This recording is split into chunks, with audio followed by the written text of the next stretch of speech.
Hi, thanks for joining me today. Hello to my Huntington students and all my friends who are bored with their kids looking for something to do. Today we're going to talk about abstract art, but using something very easy to find at home. We're going to paint with coffee.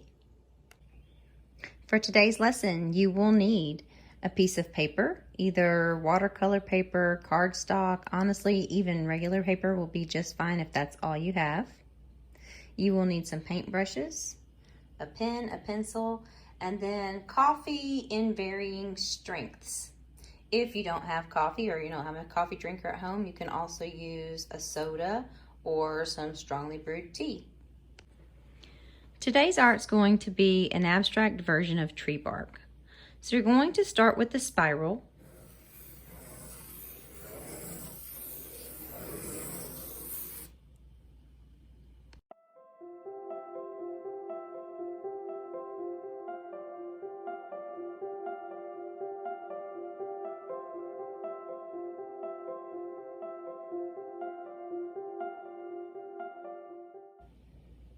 Taking inspiration from the trees that you looked at or from the pictures that you saw, I want you to start thinking about shapes that you can create within your spiral that you've made. I've started here, and you can see that I'm following around, and I will continue this around throughout the rest of the spiral.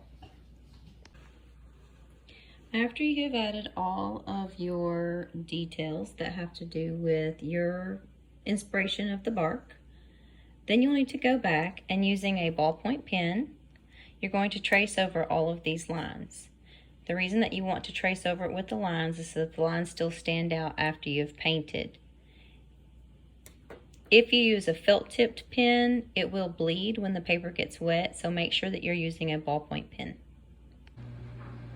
Something cool that you can do is I've taken the extra coffee grounds from the bottom of the pot, and I am adding some of the grounds into this as I paint to give it a little bit of texture.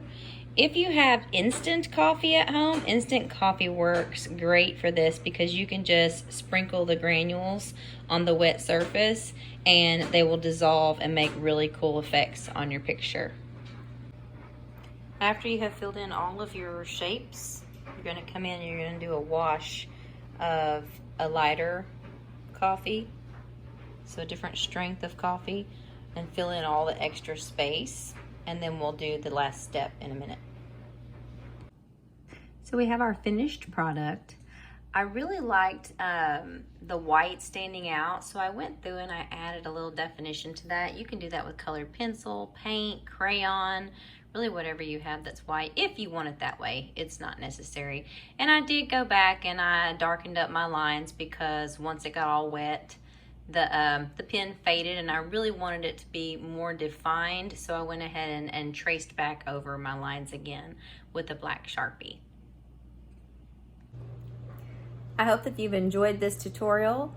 I can't wait to see the artwork for my students when you guys get it turned in. The cool thing about art is that you don't always have to have art supplies to be able to make art.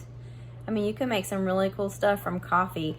Another variation on this, if you don't have coffee or tea or soda around your house, maybe you have Kool-Aid, maybe you have some kind of flavored drink. Mix that up, not as you normally would, a little thick so that the color is very strong. Use the Kool-Aid as a form of paint. Get creative, think outside the box. Until next time, see you later.